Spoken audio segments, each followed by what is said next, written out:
In the remote Seven Hunters archipelago of the Outer Hebrides, where Atlantic swells crash against ancient volcanic rock, stands one of Scotland's most isolated lighthouses. The Flannan Isles Lighthouse rises 75 feet from the windswept shores of Island Moor, a beacon of hope in one of the most treacherous waters known to mariners. Built to guide ships through these deadly passages, it would soon become the center of one of maritime history's most enduring mysteries. The massive masonry tower of Flannan Isles Lighthouse dominates the landscape, its pristine white walls a stark contrast against the dark volcanic stone.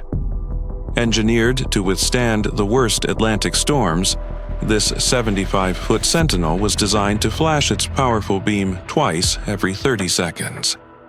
The light could be seen from 24 nautical miles away, a lifeline for vessels navigating the treacherous waters surrounding the Seven Hunters archipelago. James Ducat, the principal keeper, was a seasoned veteran with 21 years of lighthouse service under his belt. Despite his extensive experience, he had been reluctant to accept this posting to the remote Flannan Isles Lighthouse. The isolation and brutal weather conditions made this one of the most challenging assignments in the Northern Lighthouse Board's network, testing even the most experienced keepers. Thomas Marshall, the 27-year-old second assistant, brought his experience as a former seaman to the lighthouse crew. His knowledge of the sea and weather patterns made him an invaluable member of the team. The young man had adapted well to lighthouse life, understanding both the rhythms of the ocean and the precise routines required to keep the beacon operational through Atlantic storms. Donald MacArthur, the occasional keeper, was a veteran mariner temporarily filling in for the regular crew.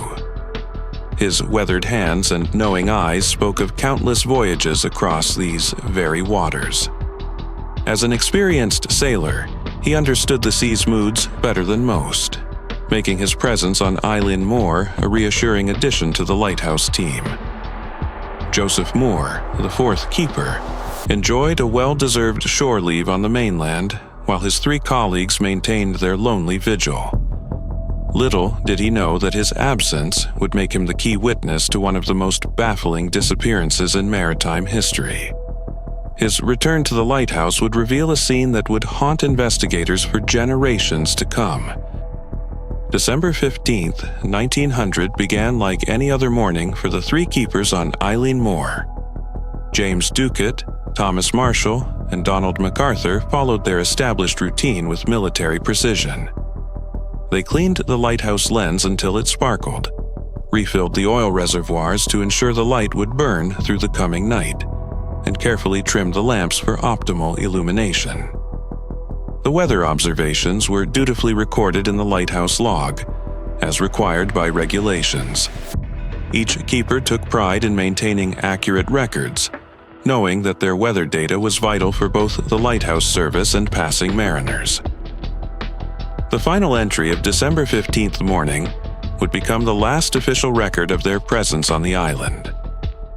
By midday on December 15th, the keepers had completed their meal and tidied the kitchen with their usual care.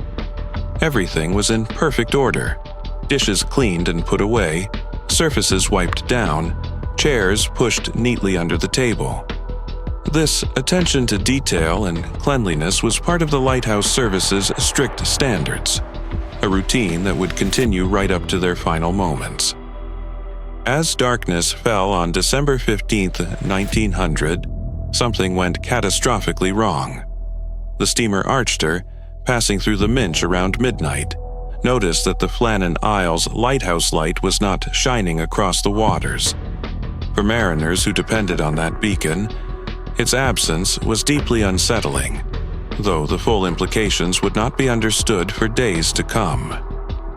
The crew of the steamer Archer continued their voyage, unaware that they had witnessed the first sign of maritime tragedy.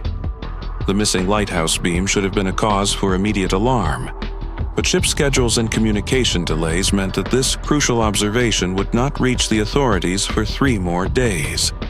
Those precious hours of delay would prove critical to understanding what had happened on Island Moor. December 18, 1900. 3 days after the steamer Archer's observation, the missing light was finally reported to the authorities. The delay in reporting would prove crucial, as every hour that passed made it less likely that survivors could be found. The wheels of the rescue mission began to turn, but time was no longer on anyone's side in the remote Atlantic. The relief vessel, Hesperus, battled ferocious Atlantic storms as it attempted to reach Island Moor. Captain Roderick Mackenzie fought against mountainous waves and howling winds that seemed determined to keep the rescue mission from reaching the lighthouse. Each day of delay increased the anxiety about what they might find when they finally reached the isolated station. Day after day, Captain Roderick Mackenzie and his crew were forced back by the relentless storms. The relief vessel Hesperus would approach the islands only to be driven away by walls of water and screaming winds. Each failed attempt heightened the crew's fears about what had befallen the lighthouse keepers during these same violent weather conditions. Finally, on December 26th, Boxing Day, the storm subsided enough for the relief vessel Hesperus to approach the Seven Hunters archipelago. After 11 days of uncertainty, relief keeper Joseph Moore prepared to set foot on Island Moor, expecting to find his 3 colleagues waiting with explanations for the missing light. Instead, he was about to discover one of maritime history's most chilling mysteries. Joseph Moore stepped onto the familiar stones of the East Landing, expecting to be greeted by his colleagues. Instead, he found only silence and an unsettling stillness.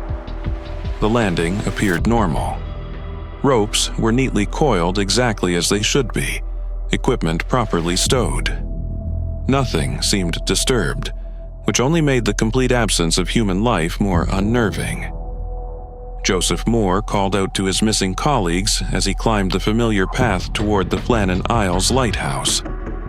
His voice echoed off the stone walls, but no answering call came back. The silence was absolute and deeply wrong. After 11 days of isolation, the keepers should have been eager to see the relief boat and hear news from the mainland. The Flannan Isles lighthouse door stood closed but unlocked, an ominous sign in itself. Joseph Moore pushed it open and stepped into the familiar interior, but immediately sensed something was terribly wrong. The building felt different, empty of the warmth and life that 3 men should have brought to it. His footsteps echoed in the unnatural silence as he began his grim exploration. In the main room of the Flannan Isles lighthouse, Joseph Moore discovered the first concrete evidence of the mystery. The fireplace was completely cold, not just recently extinguished, but stone cold, as if no fire had burned there for many hours or even days. This was deeply alarming, as the fire was the keeper's lifeline against the harsh Atlantic winter, never allowed to die completely. Joseph Moore's eyes fell on the lighthouse clock, its hands frozen in time like a memorial to the moment disaster struck. The clock had stopped completely, its mechanical heartbeat silenced. In a lighthouse where precise timekeeping was essential for maintaining the light's rhythm, a stopped clock was as ominous as a stopped heart. The beds told their own disturbing story, unmade and disheveled, as if their occupants had risen suddenly and never returned. This violated every protocol of lighthouse service, where military-style precision and order were mandatory. The rumpled blankets and pillows suggested hasty departures, perhaps in the middle of the night or during rest periods. Near the dining table, Joseph Moore discovered perhaps the most chilling clue of all: a single chair overturned and lying on its side. Everything else in the room was in perfect order, making this one piece of disturbed furniture incredibly significant. It suggested someone had risen so quickly and urgently that they knocked over their chair and never bothered to right it. The most puzzling discovery was that Donald MacArthur's oilskins remained hanging on their hook, undisturbed. This meant that while James Ducat and Thomas Marshall had taken time to dress for rough weather, Donald MacArthur had apparently left the lighthouse without any protection against the elements. The veteran mariner would never have ventured out in a storm without proper gear unless something urgent had driven him outside. Joseph Moore's investigation revealed a chilling sequence of events. Two men had prepared carefully for outdoor work, taking their protective clothing and heading into the Atlantic storm. But something had then compelled the third man to abandon all safety protocols and rush outside without protection. What could have been urgent enough to make an experienced keeper ignore such basic precautions? Unable to find any trace of his three colleagues inside the lighthouse, Joseph Moore knew he had to signal the relief vessel Hesperus immediately. Captain Jim Harvey and his crew were waiting anxiously offshore, and they needed to know that their worst fears were being realized. The Flannan Isles lighthouse was completely abandoned, its keepers vanished without explanation. Captain Jim Harvey received Joseph Moore's signal with growing alarm and immediately ordered a search party to be organized. The experienced mariner knew that time was of the essence. If any of the lighthouse keepers had survived, they would need help immediately after nearly 2 weeks of isolation. Every minute counted in what had become a desperate rescue mission. The search party landed on Island Moore and immediately began a systematic exploration of the island. Captain Jim Harvey led his men along the familiar paths, calling out the names of the missing keepers: James Ducat, Thomas Marshall, and Donald MacArthur. Only the Atlantic wind answered their calls, carrying their voices away into the gray afternoon sky. The search led them around the island's perimeter toward the West Landing, the alternate docking point used during rough weather. As they approached this exposed section of coastline, they began to see signs that something catastrophic had occurred here. The evidence they were about to discover would provide crucial clues to the fate of the three missing men. At West Landing, the search party discovered the first shocking evidence of the sea's violence. A heavy supply box, normally stored safely above the high tide line, had been completely smashed. The fact that this box was located 110 feet above sea level made its destruction almost incomprehensible. No normal wave should have been able to reach such a height. Even more disturbing was the damage to the landing's infrastructure itself. Heavy iron railings, securely anchored in concrete foundations, had been twisted and completely torn away from their moorings. The sheer force required to accomplish such destruction suggested waves of unimaginable power had struck this section of the island. The most astounding discovery was a massive boulder, weighing more than a ton, that had been lifted from its ancient resting place and deposited onto the concrete path. For countless centuries, this stone had remained unmoved, but the waves of December 15th had tossed it like a pebble. The implications were staggering. What force could move such an enormous weight? High above West Landing, nearly 200 feet above sea level, the search party found entire sections where grass and turf had been completely ripped away. The exposed earth looked like a battlefield, scarred by the incredible force of water that should never have been able to reach such an elevation. Nature had rewritten the rules of what was physically possible. Captain Jim Harvey surveyed the scene of destruction with the eyes of an experienced mariner and immediately understood what had happened. The evidence painted a clear picture of waves so massive they had reached heights that seemed impossible. The Atlantic had unleashed a fury that could move mountains, literally, and 3 men had been caught in its path. Understanding the gravity of the situation, Captain Jim Harvey immediately sent a telegram to the mainland reporting the accident. His message would be the first official confirmation that the 3 lighthouse keepers had perished, in what could only be described as an act of nature so violent it defied belief. The mystery was beginning to reveal its terrible truth. On December 29th, Superintendent Robert Muirhead of the Northern Lighthouse Board arrived to conduct the official investigation. As the senior authority responsible for lighthouse operations, Muirhead brought both technical expertise and investigative experience to bear on the mystery. His thorough examination would provide the definitive account of what had befallen the three keepers. Based on the physical evidence and his knowledge of lighthouse procedures, Superintendent Robert Muirhead began to reconstruct the tragic events. The presence of the missing oilskins told him that James Ducat and Thomas Marshall had gone outside to perform some necessary task at West Landing. This was standard procedure during rough weather to secure equipment and prevent damage.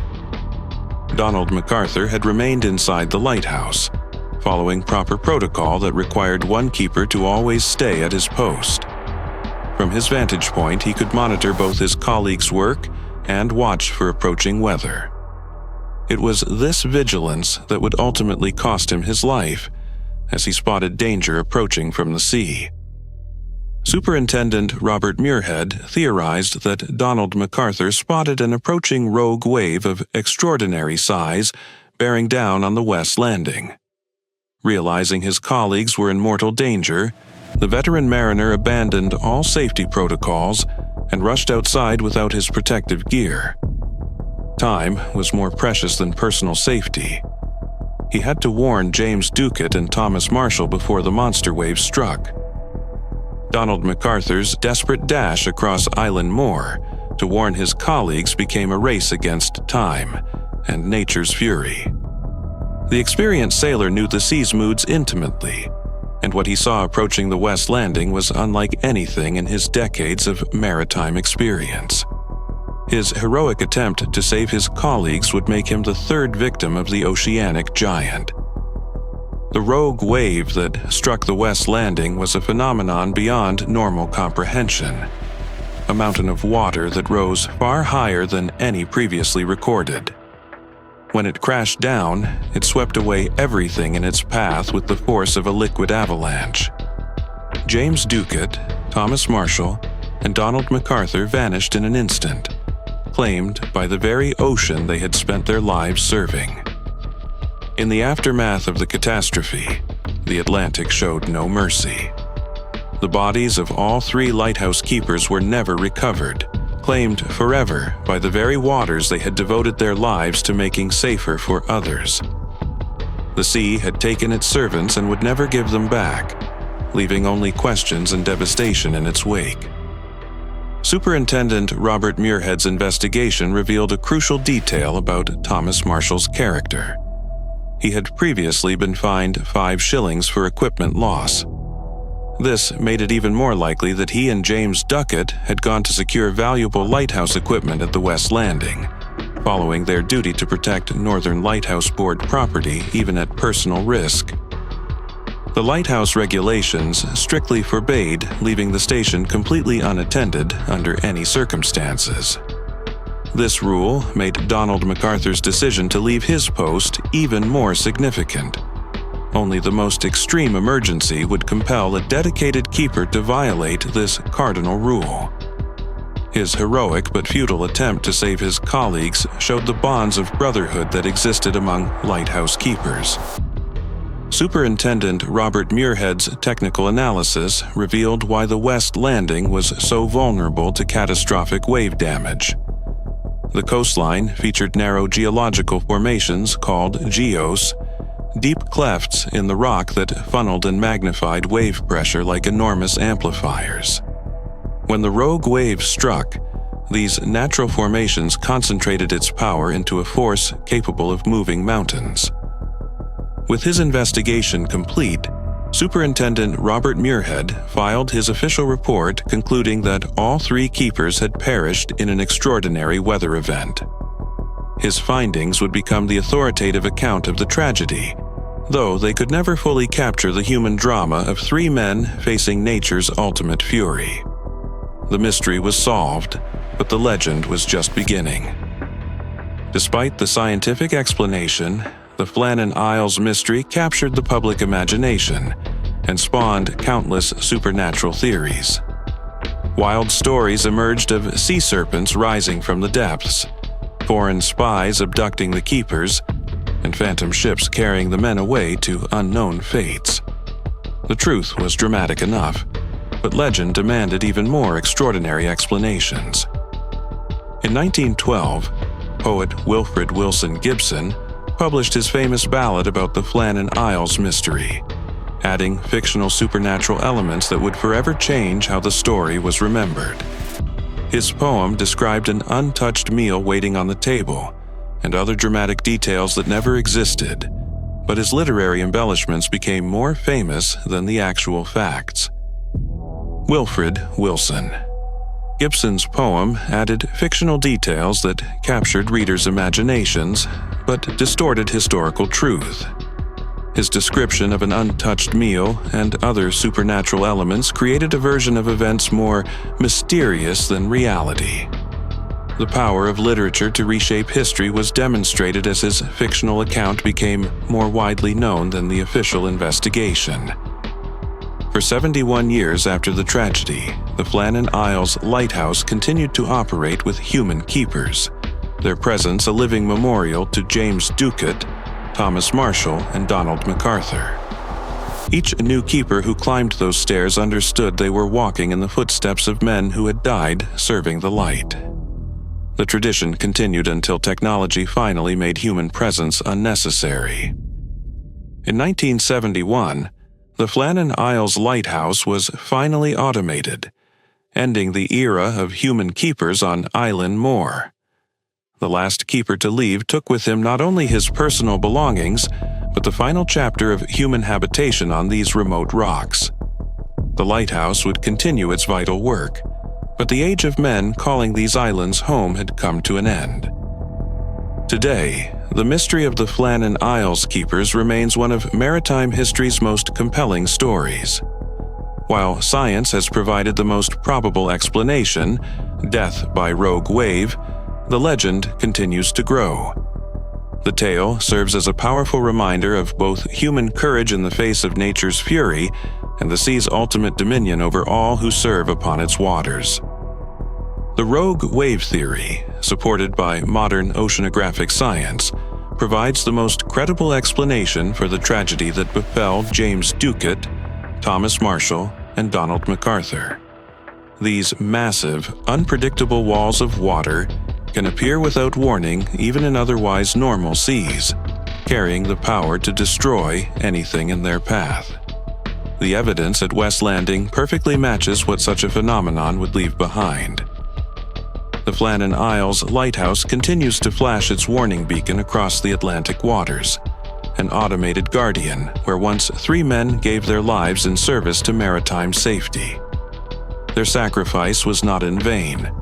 The light they died protecting still guides vessels safely through these treacherous waters. The sea claimed the keepers, but their mission endures.